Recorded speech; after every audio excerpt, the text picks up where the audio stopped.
అందరికీ శుభోదయం. మనము ఇంతకుముందు రెండో పాఠం చెప్పుకున్నాము, వాటి భాషాంశాలు కూడా చర్చించుకున్నాం నాన్న. మనము ఈరోజు ఏంటిది శతక సుధ మూడో పాఠంలోకి వెళ్తున్నాము. ఏంటి శతక సుధ. మరి శతకం అంటే ఏంటి నాన్న? శతకము అంటే ఏంటిది?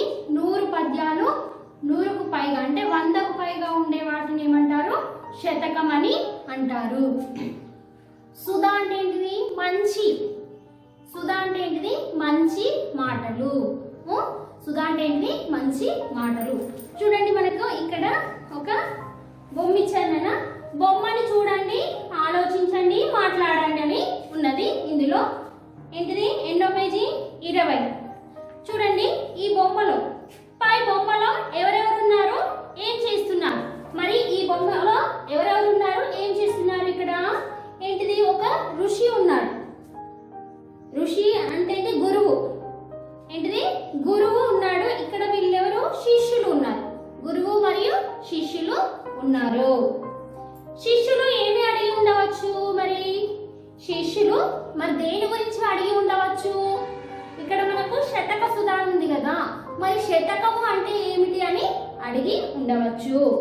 గురువు గారు ఏం చెప్తుండవచ్చు? మరి శతకం అంటే ఏంటిది? శతకం అంటే ఏమిటి? మరి శతకంలో ఉండవలసిన ఏంటి పద్యాలు ఏంటి? ఆ పద్యాల వలన మనకు ఏం తెలుస్తాయి అనే విషయాలన్నిటిని కూడా వివరించడం అనేది జరుగుతుంది. మీకు తెలిసిన కొన్ని నీతి వాక్యాలు చెప్పండి. మరేంటిది? మీకు తెలిసిన కొన్ని నీతి వాక్యాలు చెప్పండి. చూడండి, పరులకు ఉపకారం చేయడం చాలా మేలు నాన్న. పరులకు అంటే ఏంటి? ఇతరులకు మేలు, సహాయం చేయడం మన యొక్క మంచి అలవాటు. తర్వాత ఏంటిది? మంచి గుణాలన్నింటికి కూడా సహనము ఒక కిరీటం వంటిది. ఏంటిది? సహనం అనేది ఏంటిది? మనిషికి ఒక మంచి కిరీటం లాంటిది సహనం ఉంటే మనం ఏ పనినైనా కానీ చేయగలం. అది ఎంత కష్టమైనా కానీ దాన్ని మనము సాధించవచ్చును. చూడండి, మనకి ఇక్కడ ఏంటిది? పాఠం ఉద్దేశం. మరి పాఠం ఉద్దేశంలోకి వెళ్ళిపోదాము. చూడండి, శతకాలు నైతిక విలువలను పెంపొందింప చేస్తాయి. మరి ఈ శతకాలు ఏం చేస్తాయి? శతకంలో ఉన్నటువంటి పద్యాలు ఏంటిది? నైతిక విలువలను అంటే మనుషుల్లో ఉన్నటువంటి నైతిక విలువలను పెంపొందింప చేస్తాయి. సమాజ నడవడికను, లోకపోకడలను తెలుపుతాయి. మరి సమాజంలో ఏ విధంగా నడుచుకోవాలి, ఎవరితో ఏ విధంగా ఉండాలి, పెద్దవాళ్ళతో ఏ విధంగా ఉండాలి, చిన్నవాళ్ళతో ఏ విధంగా ఉండాలి, చుట్టుపక్కల వాళ్ళతోటి ఏ విధంగా ఉండాలి అనే విషయాన్ని మనము తెలుసుకోవచ్చును. రేపటి సమాజానికి మానవత విలువలను అందిస్తాయి. మరి రేపటి సమాజానికి ఏంటిది? మానవత విలువలను అందిస్తాయి. మంచి చెడుల విచక్షణను నేర్పుతాయి. ఏంటిది? మంచి చెడుల విచక్షణను తెలుపుతాయి. ఏది మంచి, ఏది చెడు, మరి ఈ పనిని చేయకూడదు, ఈ పనిని మాత్రమే చేయాలి అనేది ఈ నీతి వాక్యాల ద్వారా మనము తెలుసుకోవచ్చును. చూడండి, చిన్నపిల్లలు ఏం చేస్తుంటారు? ఏదో ఒక పని చేస్తూ ఉంటారు. చేస్తున్నట్టు ఇది చేయకూడదు నాన్న అని మనం ఏం చేస్తాము? చెప్తాం. చిన్నప్పటి నుంచి చెప్తేనే వాళ్ళు పెద్దయ్యాక ఏంటిది? అలాంటి పనులు చేయకూడదు అని నేర్చుకుంటారు. మనం చిన్నగా ఉన్నప్పుడే వాళ్ళను ఈ పని చేస్తున్నా కానీ ఎందుకు ఏం అనుకుంటే ఏమవుతుంది? వాళ్ళు ఆ పనిని చేసుకుంటూ పోతారు. చూడండి, మొక్కై వంగనిది నానై వంగునా. అదేంటిది? చిన్న మొక్కగా ఉన్నప్పుడు ఏమవుతుంది? ఎక్కడ వంచినా కానీ వంగుతూ ఉంటుంది. కానీ అది పెద్ద వృక్షంగా మారినప్పుడు ఏమవుతుంది? వంచితే వంగుతుందా? వంగదు. అందుకే మనకు చిన్నపిల్లలకి ఏం చెప్పాలి? మనము చిన్నతనంలోనే వాళ్ళకు మంచి మాటలు చెప్పాలి. ఏ పని చేయాలి, ఏ పని చేయకూడదు అనే విషయాలను మనము చెప్తూ ఉంటే వాళ్ళు నేర్చుకుంటారు. నెక్స్ట్ భావి జీవితాన్ని తీర్చిదిద్దుతారు. మరి వాళ్ళు రేపటి రోజులలో ఏంటిది? వాళ్ళే ముఖ్యం కదా. మరి నేటి బాలలే రేపటి పౌరులు.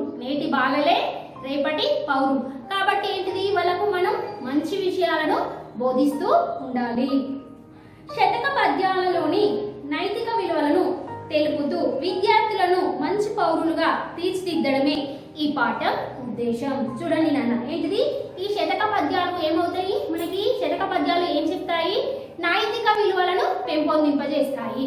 నైతిక విలువలను పెంపొందిస్తే మంచి చెడుల గురించి తెలుసుకునేటువంటి నీతి వాక్యాల గురించి బోధించడం అనేది జరుగుతుంది ఈ శతక పద్యాలలో. చూడండి నెక్స్ట్ పాఠ్యభాగ వివరాలు అంటే పాఠానికి సంబంధించినటువంటి వివరాలు. ఈ పాఠం శతక ప్రక్రియకు చెందినది. నేను ఇంతకుముందే చెప్పాను, శతకం అంటే శతకం అంటే ఏంటిది? 100 పద్యాలు. 100 అంటే ఏంటిది? 100 పద్యాలు గలది. దానికంటే ఎక్కువ ఉండేదాన్ని అంటే ఎక్కువగా ఉండేవాటిని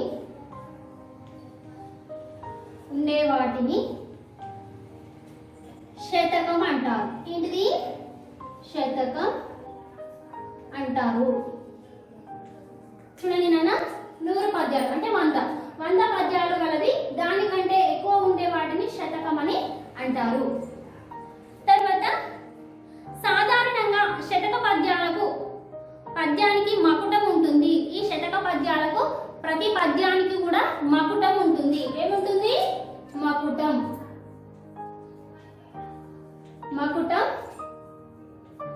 ఉంటుంది. ప్రతి పద్యానికి కూడా ఏముంటుంది? మకుటం అనేది ఉంటుంది. లాస్ట్ కి ఏముంటుంది? వినురవేమ, సుమతి, భాస్కర ఇలాంటి అన్ని కూడా లాస్ట్ ఉండే భాగాన్ని ఏమంటారు? మకుటం అని అంటారు. ముక్తకాలు అంటే ఏ పద్యానికి అదే స్వతంత్ర భావంతో ఉంటుంది. ముక్తకాలు ఏంటిది? ముక్తకాలు అంటే ఏంటిది? ఏ పద్యానికి అదే స్వతంత్రంగా ఉంటుంది. ఏ పద్యానికి అదే స్వతంత్రంగా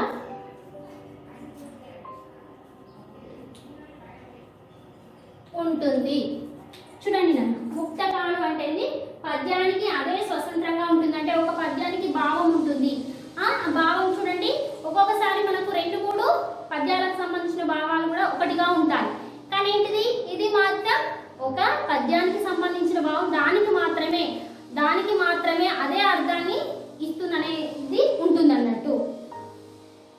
చూడండి, ప్రస్తుత పాఠంలో సుమతి, దశరథి, దాశరథి, నరసింహ, నృకేసరి, వేమన, నగ్న సత్యాలు, శ్రీ శ్రీనివాస బొమ్మల, యాదగిరి లక్ష్మీ నరసింహ శతకాలలోని పద్యాలు ఉన్నాయి. చూడండి, అందుకే నేను ఇక్కడ ఏం రాశాను? వివిధ కవులు. చాలా మంది కవులు ఈ శతక సుధను రాయడం అనేది జరిగింది. కాబట్టి ఇంతమంది ఉన్నారు నాన్న. వివిధ కవులు ఉన్నారు. ఎవరెవరు మరి? సుమతి, దాశరథి, నరసింహ, నృకేసరి, వేమన, లగ్న సత్యాలు, శ్రీ శ్రీనివాస బొమ్మల, యాదగిరి లక్ష్మీ నరసింహ శతకాలలోని పద్యాలు ఉన్నాయి. ఇలా చాలా మంది కవులు కూడా ఉన్నారు. ఇక్కడ మనకు కవి పరిచయాలు ఉన్నాయన. ఫస్ట్ వన్ మనకి సుమతి శతకం ఎవరు రాశారు? బద్దెన రాశారు.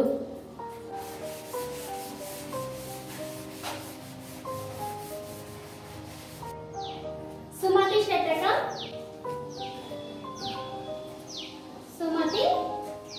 శతకం ఎవరు రాశారన్నా? బద్దెన. సుమతి శతకాన్ని ఎవరు రాశారు? బద్దెన. ఇతను ఏంటిది? లౌకిక నీతులను అతి సులువుగా కంద పద్యాల్లో ఇమిడ్చి సుమతి శతకాన్ని రాసిన కవి బద్దెన. ఏంటిది? లౌకిక నీతులను. చూడండి, మన సమాజంలో ఉన్నటువంటి విషయాలను అతి సులువుగా కంద పద్యాల్లో మనకు చూడండి, చంపకమాల, శార్దూలం, మత్తేబం, ఆటవెలది, కందం ఇలాంటి చాలా పద్యాలు ఉన్నాయి నాన్న. మనకేంటిది? ఈ బద్దెన రాసినది ఏంటిది? సుమతి శతకంలోని శతకాన్ని కంద పద్యాలు అంటే కంద పద్యాలు మాత్రమే రాశాడట. మనకి ఈ పాఠంలో ఉన్నటువంటి పద్యాలు కంద పద్యాలు మాత్రమే రాశాడట. కంద పద్యాలు చూడండి, మనకు బుక్ లో ఉంటుంది చూడండి, చా అని ఉంటుంది, అక్కడ పద్యం ఉంటుంది, చా అని ఉంటుంది. అదేంటిది? చంపకమాల. షా నుంచి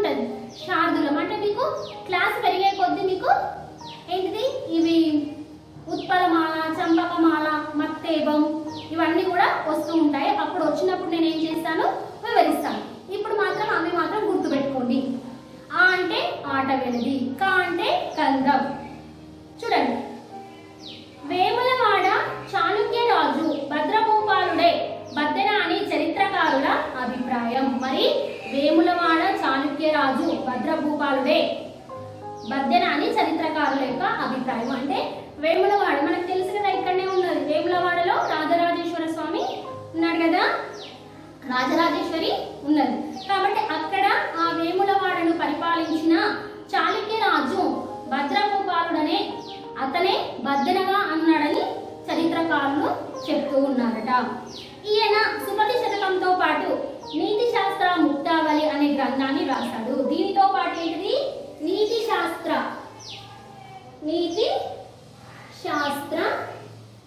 ముక్తావళి అనే గ్రంథాన్ని కూడా రాశాడు. ఇతను మనకు ఏ శతాబ్దం వాడునన్నా 13వ శతాబ్దం వాడు. ఏంటిది, 13వ శతాబ్దం వాడు. చూడండి మరొకసారి, సుమతి శతకం ఎవరు రాశారు, బద్దెన రాశారు. ఇతని కాలము 13వ శతాబ్దము.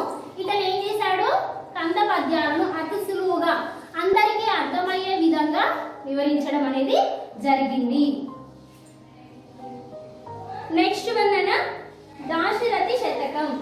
ఇది ఫస్ట్, ఇది సెకండ్, ఇది దాశరథి శతకం.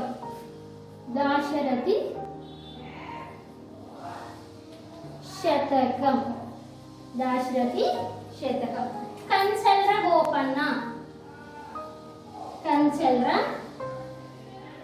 గోపన్న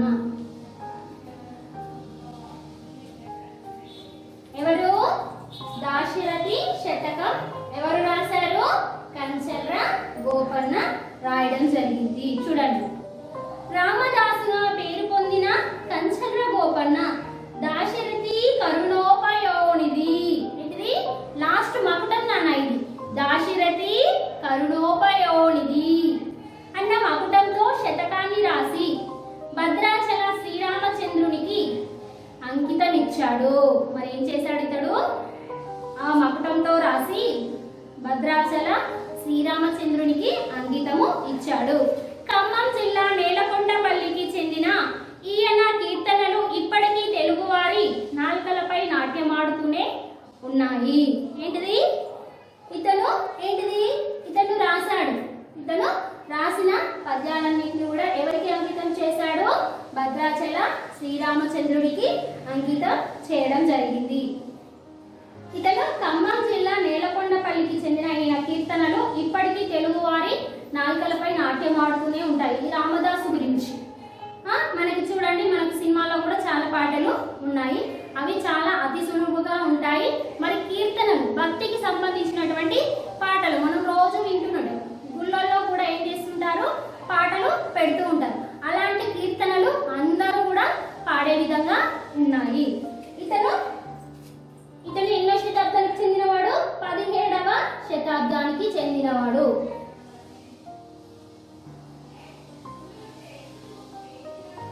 చూడండి నాన్న, దాశరథి శతకం కంచల్ర గోపన్న. ఇతను ఏ శతాబ్దానికి చెందినవాడు, 17వ శతాబ్దానికి చెందినవాడు. మరి ఇతడు రామదాసుగా పేరు పొందాడు. ఇతడు ఏం చేశాడు, కంచల్ర గోపన్న రామదాసుగా పేరు పొందాడు. అతను ఏం చేశాడు, దాశరథి కరుణోపయోనిధి అనే మకుటంతో ఏంటిది పద్యాలను రాయడం జరిగింది. అది ఎవరికి అంకితం ఇచ్చాడు, మరి భద్రాచలంలోని శ్రీరామచంద్రునికి అంకితం ఇవ్వడం జరిగింది. ఇతను రాసిన చాలా పద్యాలు మరియు కీర్తనలు కూడా చాలా మంది అంటే నాలుకలపై నాట్యం ఆడుతున్నట్టే పాడుతూ ఉంటారంట. వాళ్ళు ఏం చేశారు, భక్తి కీర్తనలు పాడుతూ ఉన్నారు. నెక్స్ట్ వన్ నరసింహ శతకం. థర్డ్ వన్ నరసింహ శతకం. నరసింహ శతకం. నరసింహ శతకం ఎవరు రాశారు, మరి కాకుత్సవ శేషప్ప కవి. కాకుత్సవ తావత్తు మరియు సావత్తున కాకుత్సవ కవి. శేషప్ప కవి. ఎవరు రాశారు మరి నరసింహ శతకంను? కాకుత్సవ శేషప్ప కవి. ఇతను 18వ శతాబ్దానికి చెందినవాడు. ఇతను 18వ శతాబ్దం వాడు. ఇతను కరీంనగర్ జిల్లా ధర్మపురి నారసింహునికి తన జీవితాన్ని అంకితం ఇచ్చిన సత్కవి. సత్కవి అంటే గొప్ప కవి. ఏంటిది? సత్కవి. సత్కవి అంటే గొప్ప కవి. చూడండి, కరీంనగర్ జిల్లా ధర్మపురి నారసింహుని తన జీవితానికి అంకితం ఇచ్చిన సత్కవి. నరహరి శతకం, ధర్మపురి రామాయణం, రుకేసరి శతకం ఈయన రచనలు. ఇతను చాలా రాశాడట, కానీ ఇందులో మనకి ఏమేమి ఇచ్చారో ముఖ్యమైనటువంటివి నరహరి శతకం, ధర్మపురి రామాయణం, రుకేసరి శతకం ఈ రచనలు. జన వ్యవహార, నుడికారాలు, పదబంధాలు, లోకోక్తులను పద్య రూపంలో వ్యక్తీకరించిన నరసింహ శతకం ఈయనకు అమిత కీర్తిని తెచ్చిపెట్టింది. చూడండి, ఇతను ఏం చేశాడు? ధర్మపురి నారసింహ స్వామికి తన యొక్క జీవితాన్ని మొత్తం కూడా అంకితం ఇచ్చిన యొక్క గొప్ప కవి. తర్వాత ఏంటిది? ఈయన రచనలు జన వ్యవహార, నుడికారాలు, పదబంధాలు, లోకోక్తులను పద్య రూపంలో వ్యక్తీకరించిన నరసింహ శతకము. చూడండి, జన వ్యవహారము అంటే జనులు పాడుకోవడానికి వీలుగా ఉండేది. మామూలుగా చూడండి, కొన్ని పద్యాలు ఏంటిది చదువుకున్న వాళ్ళకు మాత్రమే అర్థమవుతుంటాయి. కొంతమందికి ఏంటిది చదువుకోకున్నా కానీ ఆ పద్యంలోని భావాన్ని తెలుసుకోగలుగుతాం. పాడుతుంటేనే ఆ పద్యంలో భావం అర్థమైపోతుంటది. ఆ విధంగా ఉన్నాయంట ఇతని పద్యం. పదబంధాలు, లోకోక్తులను అంటే లోకంలో జరిగేటువంటి విషయాలు అన్నింటినీ కూడా కూలంకషంగా వివరించడం అనేది జరిగింది. వ్యక్తీకరించిన నరసింహ శతకం ఈయనకు అమిత కీర్తిని తెచ్చిపెట్టింది. అమిత అంటే ఎక్కువ. అమితము అంటే ఏంటిది? ఎక్కువ కీర్తిని, ప్రతిష్టను తెచ్చిపెట్టిందంట. మరి ఏంటిది? నరసింహ శతకం ఎవరు? కాకుత్సవం శేషప్ప కవి. ఇతను 18వ శతాబ్దానికి చెందినవాడు. ఈయన ఏంటిది? ధర్మపురి నారసింహునికి తన యొక్క జీవితాన్ని మొత్తం కూడా అంకితము ఇచ్చాడు. అంకితం ఇచ్చినటువంటి గొప్ప కవి, సత్కవి. ఇతను ఏంటిది? జన వ్యవహార, నుడికారాలు, పదబంధాలు, లోకోక్తులను పద్య రూపంలో వ్యక్తీకరించిన నరసింహ శతకం ఈయనకు అమిత కీర్తిని తెచ్చిపెట్టింది. నెక్స్ట్ అన్న వేమన శతకం. వేమన శతకం. వేమన శతకం. వేమన శతకం రాసినది వేమన. ఇతను ఏంటిది? 17వ శతాబ్దానికి చెందిన కవి. 17వ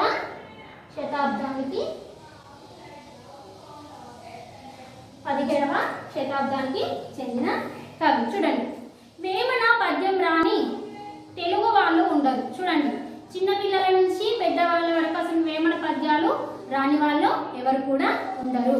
సహజ కవిగా ప్రసిద్ధి పొందాడు. ఇతను ఏం చేశాడు? సహజ కవిగా ప్రసిద్ధి పొందాడు. కడప జిల్లాకు చెందిన ఈయన పద్యాలలో నీతి, లోకజ్ఞానము, మానవత విలువలు ఉంటాయి. మరి ఇతని పద్యాలలో ఉన్నటువంటి నీతి, లోకజ్ఞానం, మానవత విలువలు ఉంటాయి. జన వ్యవహార శైలిలో తేలికైన ఉపమానాలతో పద్యాలు రచించడం వేమన ప్రత్యేకత. చూడండి, ఇతను ఏంటిది? ఇతను ఏంటిది? సహజ కవిగా ప్రసిద్ధి పొందాడు. ఇతను ఏంటిది? సహజ కవిగా ప్రసిద్ధి చెందినడు. ఇతను ఏంటిది? నీతి మరియు లోక జ్ఞానం, మానవత విలువలు ఉంటాయి. ఇతని పద్యాలలో ఎక్కువ కూడా ఉంటే ఏమేమి ఉంటాయట? నీతి, లోక జ్ఞానం, మానవత విలువలు ఉంటాయట. జన వ్యవహార శైలిలో తేలికైన ఉపమానాలతో, ఉపమానం, ఉపమేయం అంటే ఒకదానితో ఒకటి పోల్చడం, ఒక దానితో ఒకటి పోల్చేటువంటి పద్యాలు కూడా ఇతను రాయడం అనేది జరిగింది. ఏంటిది మరి? వేమన శతకం ఎవరు రాశారు? వేమన 17వ శతాబ్దానికి చెందిన కవి. ఇతను ఏంటిది నీతి మరియు లోకజ్ఞానం, మానవతా విలువలు ఇతని పద్యాలలో ఎక్కువగా ఉంటాయి. జన వ్యవహారంలో తేలికైన ఉపమానాలతో పద్యాలు రచించడం ఈయన యొక్క ప్రత్యేకత. నెక్స్ట్ వన్ ఏంటిది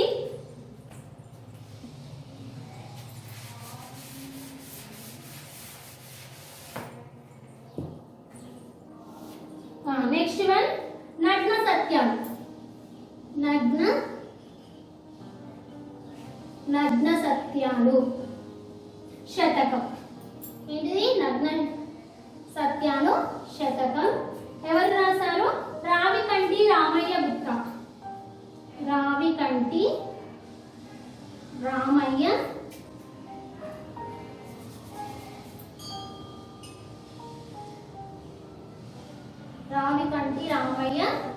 గుప్తా. రావికంటి రామయ్య గుప్తా నగ్న సత్యాలు అనే శతకం రాశారు. ఎవరు రాశారు మరి? రావికంటి రామయ్య గుప్తా.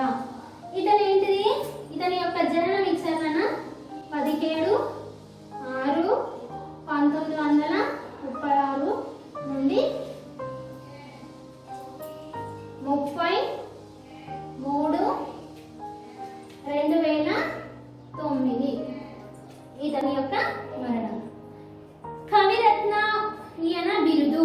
మరి ఈ రావికంటి రామయ్య గుప్తా యొక్క ఆయన బిరుదు ఏంటిదంట? కవిరత్న. ఏంటిది? కవిరత్న అనే బిరుదు పొందడం జరిగింది. ఈయన కరీంనగర్ జిల్లా మందనికి చెందినవాడు. ఇతను ఏంటిది మనకు కరీంనగర్ ఇక్కడనే ఉంది అన్నారో తెలుసు కదా. కరీంనగర్ జిల్లా మందనికి చెందినవాడు. గౌతమేశ్వర శతకం, గీతామృతము, వరద గోదావరి ఈయన రచనలు. ఇతను చాలా రచించాడు కానీ ఇందులో మనకేంటిది ముఖ్యమైనవి మాత్రమే ఇవ్వడం జరిగింది. గౌతమేశ్వర శతకం, గీతామృతం, వరద గోదావరి ఈయన రచనలు. వరకవిగా మంత్రకూట వేమనగా సుప్రసిద్ధుడు. వరకవిగా మంత్రకూట వేమనగా సుప్రసిద్ధుడు ఇతను. నెక్స్ట్ 7వది శ్రీ శ్రీనివాస బొమ్మల శతకం. శ్రీనివాస బొమ్మల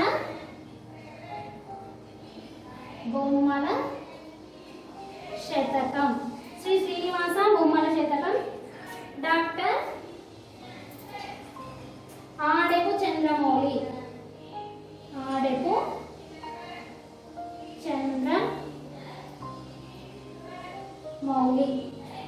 ఏంటిది? శ్రీ శ్రీనివాస బొమ్మల శతకం, డాక్టర్ ఆడెపు చంద్రమౌళి.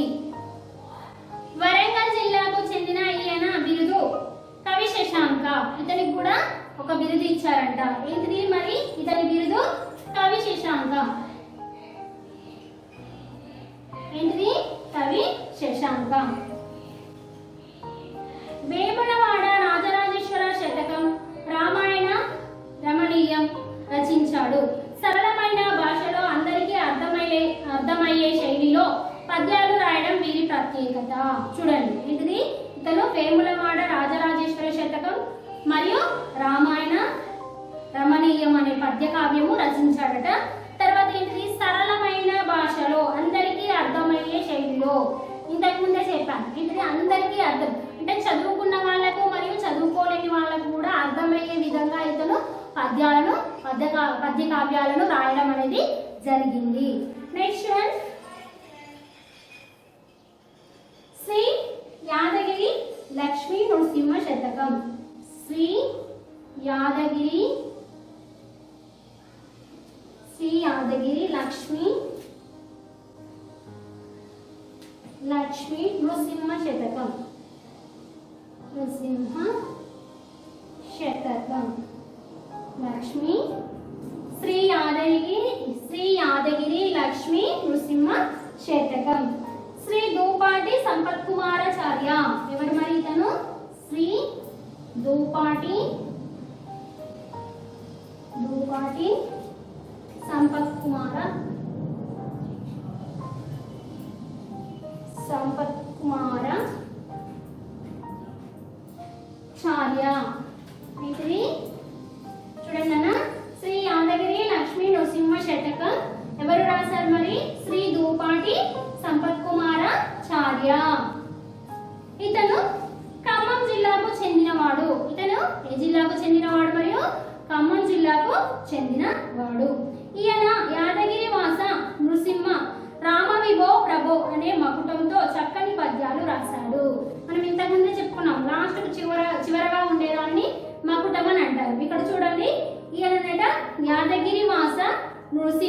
రామ విభో ప్రభో అనే మకుటంతో చక్కని పద్యాలు రాశాడు.